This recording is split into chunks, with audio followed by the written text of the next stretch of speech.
Welcome back. 3 شہر 3 سانحات، غفلت، نااہلی اور بے حسی، مگر انتظامیہ نیند سے نہ جاگی۔ کراچی میں 3 برس کا ننھا ابراہیم تو کروڑ پکا میں 7 سال کا ریحان کھلے مین ہول کی نظر ہو گیا، لیکن آج تک مین ہول کے ڈھکن نہ لگ سکے۔ نا تجربہ کار اسکول بس ڈرائیور بھی جان کے دشمن بنے ہوئے ہیں، جس کا شکار فیصل آباد کا 6 سال کا ابراہیم بنا۔ شہر 3 کہانیاں، غفلت، نااہلی یا بے حسی، ذمہ دار کون؟ کراچی میں دلخراش واقعے پر ہر آنکھ اشکبار ہے۔ کراچی کا 3 سال کا ابراہیم نیپا کے قریب کھلے مین ہول میں گر کر جان سے گیا۔ ایک ایسا زخم جو اس کے والدین اب تک نہیں بھول پائے۔ کس چیز کے لیے روئیں اور کس چیز کے لیے آواز اٹھائیں؟ بہت زیادہ ڈر لگتا ہے۔ ہم تو زیادہ تر کوشش کرتے ہیں کہ بچے گھر سے باہر نہ نکلیں۔ یہاں کی گورنمنٹ خراب ہے، جگہ جگہ مین ہول خالی پڑے ہوئے، ان پہ چاہیے آپ ڈھکن لگائیں، ڈھکن لگائیں، ڈھکن لگائیں۔ اسی دکھ سے ملتا جلتا صدمہ کروڑ پکا کے والدین بھی جھیل رہے ہیں۔ کروڑ پکا میں 6 دسمبر کو ایک اور معصوم بچہ کھلے مین ہول کی نظر ہو گیا۔ گھر سے اسکول جاتے ہوئے وہ اسی لاپرواہی کی بھیڑ چڑھ گیا جس نے کراچی کے ابراہیم کی جان لی تھی۔ 100 فٹ 200 فٹ نیچے گہرے کھڈے پڑے ہیں سیوریج کی وجہ سے۔ سیوریج کا سسٹم جو ہے پورے پنجاب میں اس ٹائم تباہ ہو چکا ہے۔ روڈوں پہ دیکھیں تو گٹروں کے ڈھکن نہیں ہوتے، وہ چرا لیے جاتے ہیں۔ پہلے سوچنا چاہیے اور بعد میں جو حرکت میں آتے ہیں، ابھی انتظامات کریں، کچھ بھی کریں، وہ بچہ تو واپس نہیں آنے والا نا۔ کوٹ میں 5 دسمبر کو اسکول بس کی ٹکر نے کم عمر ابراہیم کی جان لے لی۔ یہ حادثہ بے حسی کی ایک اور مثال ہے۔ گاڑی چلانے آتی ہے، ٹریننگ لی ہے یا لائسنس بنا ہے کہ یا نہیں بنا ہے، کیونکہ لوگ باہر سے لائسنس بنا لیتے ہیں، اس کو گاڑی چلانے آتی نہیں ہے، نئی گاڑی لے لیتے ہیں، اس کو ڈرائیونگ کا پتہ ہی نہیں، اصول کا ہی نہیں پتہ ہوتا ہے کہ گاڑی چلانی کیسے۔ لے دے کے چھوڑ دیتے ہیں بندے، ٹھیک ہے، کوئی پوچھ تاچھ نہیں ہے یہاں پہ۔ یہ 3 مختلف شہروں کے 3 والدین کی کہانیاں ہیں، لیکن دکھ ایک ہی ہے اور سوال بھی ایک ہی۔ کیا ہمارے بچوں کی جان کی قیمت اتنی کم ہے؟ آخر کب تک معصوم لاپرواہی کا شکار ہوتے رہیں گے؟ سما بنا گجراوالا کی آواز تو پنجاب حکومت بھی حرکت میں آ گئی۔ وزیر اطلاعات پنجاب عظمہ بخاری نے کہا، گجراوالا کے دیرینہ مسائل حل ہونے جا رہے ہیں، شہر بھی صاف ستھرا ہوگا، پانی کا مسئلہ بھی حل ہوگا۔ وزیر اعظم اور وزیر اعلیٰ پنجاب نے شہر میں میٹرو بس پروجیکٹ کا افتتاح بھی کیا۔ مزید تفصیلات جانتے ہیں سما کے نمائندے عباس نقوی سے۔ جی عباس۔ جی، اس وقت میں موجود ہوں صوبائی وزیر اطلاعات پنجاب عظمہ بخاری کے ساتھ، اور ان سے آج بات کرتے ہیں گجراوالا کے حوالے سے کہ پنجاب حکومت جو ہے گجراوالا میں کیا اقدامات جو ہے مستقبل میں کرنے جا رہی ہے اور کون کون سے پروجیکٹ جو ہے وہ شروع کرے گی۔ درینہ مطالبہ تھا گجراوالا کا، وہ میٹرو کے حوالے سے۔ میٹرو ظاہر ہے گجراوالا ایک بڑا شہر ہے اور ایک بڑا ڈویژن ہے، وہاں پر میٹرو جو ہے وہ میاں نواز شریف صاحب کا تو کہنا یہ ہے کہ بہت پہلے ہو جانا چاہیے تھا۔ اب وہ اس کا افتتاح جو ہے وہ چیف منسٹر صاحبہ نے اور پرائم منسٹر صاحب نے کر دیا ہے۔ جو سینیٹیشن کے یا جو پنجاب ڈیولپمنٹ پروگرام ہے، اس میں گجراوالا ڈویژن کا ایک بہت بڑا حصہ ہے۔ خالی جو ہے وہ گجرات کے سیوریج کے لیے 30 بلین کا پروگرام ہے۔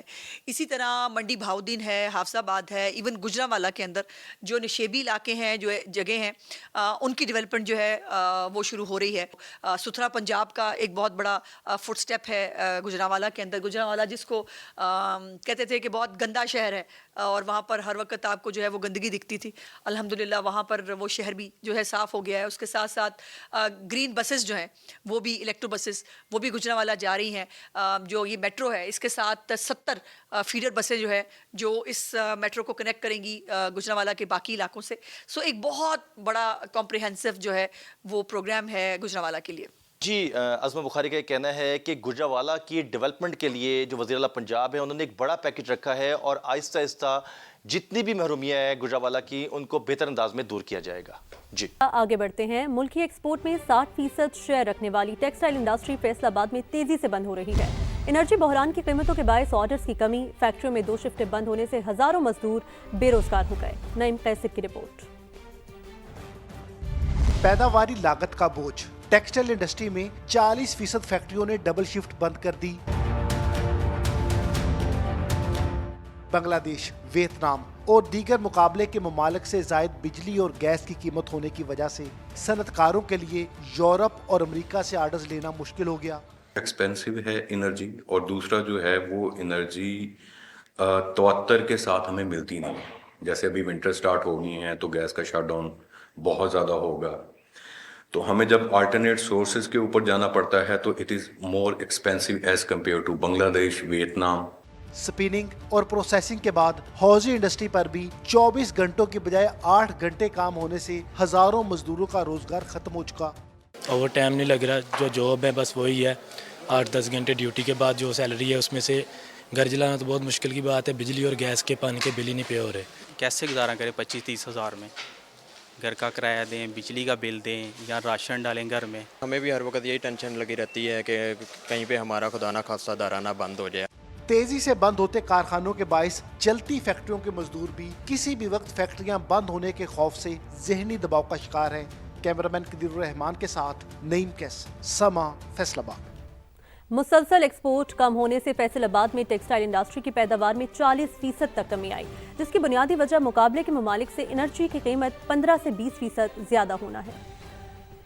इस टाइम पे जो इंडस्ट्री की सूरत हाल है वो तो हम 40 से 50% ऑलमोस्ट जो है वो शट डाउन की तरफ है, क्योंकि हमारी कैपेसिटी जो है वो वैकेंट पड़ी और हमारे पास ऑर्डर्स जो हैं वो उस हिसाब से नहीं पड़े हैं। इसके पीछे मल्टीपल रीजंस हैं। एक तो हमारे पास कॉटन क्रॉप जो है सैलाब की वजह से कॉटन क्रॉप जो है वो बहुत ज़्यादा ज़ाया हुई है। 70% आपकी जो इंडस्ट्री है वो बिजली कंज्यूम कर रही है और बाकी जो है वो गैस इस्तेमाल कर रही है।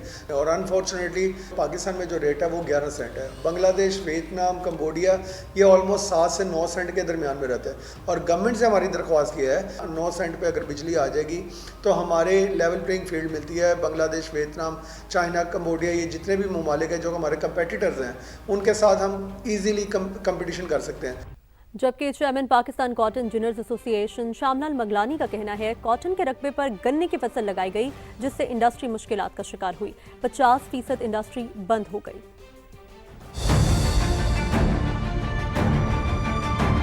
कॉटन जो हमारे पास कोई 10-12 साल पहले तक तो कोई 13-14 मिलियन की क्रॉप होती थी, जो अब श्रिंक होते होते कि 5 से 6 मिलियन की क्रॉप रह गई है। जो कॉटन ग्रोइंग एरियाज है वहाँ पे इन्होंने इंटेंशनली जो है ना कॉटन अपना शुगर केन को प्रोमोट किया है, शुगर मिलें लगाई है। पूरे पाकिस्तान की इंडस्ट्री की तरफ मेरी इंडस्ट्री भी सबसे ज़्यादा सफ़र कर रही है। एक छोटी सी जिनिंग फैक्ट्री है वो 250-300 बंदों की एम्प्लॉयमेंट जनरेट करती है। जो 1200 जिनिंग फैक्ट्रियाँ हुआ करती थी पाकिस्तान पे, अब वो बंद होते होते कोई 550-600 फैक्ट्रियों पर आ गई, तो ऑलमोस्ट 50% मेरी इंडस्ट्री बंद हो गई है। टैक्सेस का दूसरा इलेक्ट्रिक का रेट, गवर्नमेंट का तवज्जो ही नहीं है, इसलिए सारा डिपेंड करता है, हर चीज़ डिपेंड करती है। एक चीज़ कमाई के देगी तो लोगों को सर्वाइव होगा ना। हुकूमत की हमारे साथ कोई भी तावन नहीं है कि हमारे जो किसी टाइम पे कॉटन को वाइट गोल्ड कहा जाता था, आज तो वो बिल्कुल ही ऐसा लग रहा है कि खास करके पंजाब में अल्लाह न करे अगर ये चीज़ें हम जो कर रहे हैं ना हो पाई तो अगले 2-3-4 साल के बाद में भी हमें ये सुनने को मिलेगा कि पाकिस्तान में कभी कॉटन भी हुआ करती थी। लेकिन आगे बढ़ते हुए आपको बताएं, खैबर पख्तूनख्वा में कई अफगान मुहाजिर कैंपों को सरकारी तहवील में ले लिया गया। कैंपों की बंदिश के लिए वजारत दाखिला से हिदायत मिलने पर कार्रवाई अमल में लाई गई। तफसीलात जानते हैं समा पेशावर के ब्यूरो चीफ महमूद जान बाबर से। महमूद, बताइए क्या तफसीलात हैं? जी देखें, ये खैबर पख्तूनख्वा में 40 साल पहले जो सूरत हाल बनी थी रूस के हमले के बाद अफगानिस्तान, तो 40 से लेकर 43 कैंप खैबर पख्तूनख्वा में बने थे। तो उनके हवाले से ये फैसला था वजारत दाखिला का कि सब कैंपों को भी बाकी पाकिस्तान की तरफ बंद किया जाए। तो इस हवाले से एक मीटिंग हुई थी आज से चंद रोज पहले, और जिसके बाद ये कार्रवाई अमल में लाई गई है। और बहुत सारे कैंपों से ये इतलात आ रही हैं कि वहाँ पे बिजली और पानी का निज़ाम भी बंद कर दिया गया है और लोगों को वहाँ से चले जाने का कहा गया है। और उन कैंपों की जो इंतजामिया है वो अब दिल्ली इंतजामिया जो है उसने उसे टेक ओवर कर लिया है। और वहाँ पे जो सामान है, बाकी सरकारी जगहों पे जो सामान था उसे भी दूसरी जगह शिफ्ट किया जा रहा है। जी ठीक है, बहुत शुक्रिया महमूद जान बाबर आपका। नैब ने रबा साल के 11 माह में 6,140 अरब रुपए रिकवर किए। मुल्क से करप्शन का खात्मा करके दम लेंगे। चेयरमैन नैब लेफ्टिनेंट जनरल रिटायर्ड नज़ीर अहमद भट्ट का इस्लामाबाद में तकरीब से खिताब। कहा, करप्शन में कमी के हवाले से खातिर ख्वाह बेहतरी आई है। इस साल के 11 महीनों में नैब ने 6,140 अरब रुपए की रिकवरियां की हैं। हमने अब प्यारे वतन से इस नासूर का खात्मा करना, इस करप्शन का खात्मा करना, ये कौमी जिम्मेदारी है। ये हुकूमत, इदारे भरपूर कोशिश कर रहे हैं और इसमें खातिर ख्वाह बेहतरी भी आ रही है, लेकिन हम इसको अगली सतह पे लेके जाना चाहते हैं जिसमें पूरा माशरा जो है इस नासूर के खिलाफ सीसा पलाई हुई दीवार साबित हो। अनकरीब हम इस बीमारी का पक्का सद्देबाब कर देंगे। नैब इस दफा आपको कोई रस्मी कलमात से मुतमईन नहीं करेगी, नताइज लेके दिखाएगी। कौमी एहतसाब ब्यूरो कराची के तहत arts council Karachi good governance में एहतसाब का किरदार के मौजू पर सेमिनार हुआ, जिसमें बदउनवानी से पाक मुआशरे की तामीर और एहतसाब के किरदार पर तबादला ख्याल किया गया। सेमिनार में जस्टिस रिटायर्ड मोहम्मद शाइक उस्मानी, ट्रांसपेरेंसी इंटरनेशनल पाकिस्तान ने बतौर मेहमान खुसूसी शिरकत की। मोहम्मद अल्ताफ बावानी, साबिका डायरेक्टर जनरल नैब डॉक्टर नौरीन मुजाहिद, डायरेक्टर AERC यूनिवर्सिटी, सदर आर्ट्स काउंसिल अहमद शाह समेत सरकारी अफसरान और सिविल सोसाइटी के अरकान और नौजवानों ने भी सेमिनार में शिरकत की। में इंसानी हुकूक की संगीन खिलाफ वर्जियाँ शिद्दत इख्तियार कर गईं। अक़लियतों खुसूसन मुसलमानों और कश्मीरियों पर जुल्म, जबरी गुमशुदगी, कत्ल और इजहार राय पर पाबंदियों के मुतादिद आलमी रिपोर्ट्स ने मोदी सरकार का मकरूह चेहरा बेनकाब कर दिया। इंसानी हुकूक के आलमी दिन पर भी भारत में सूरत हाल तशवीशनाक है। जहाँ मोदी सरकार के दौर में नस्ली और मजहबी तशद्दुद उरूज पर है, हज़ारों कश्मीरी भारतीय फोर्सेस के हाथों शहीद और ख़वातीन दरिंदगी का निशाना बनी। भारत में मुसलमानों समेत दीगर अक़लियतें भी शदीद खौफ, तशद्दुद और रियासती जबर का सामना कर रही हैं। आलमी बरादरी भारत में जारी संगीन इंसानी हुकूक की खिलाफ वर्जियों का फौरी नोटिस ले। OICCI सर्वे 2025 के मुताबिक पाकिस्तान में कारोबारी एतमाद 7 साल की बुलंद तरीन सतह पर पहुंच गया।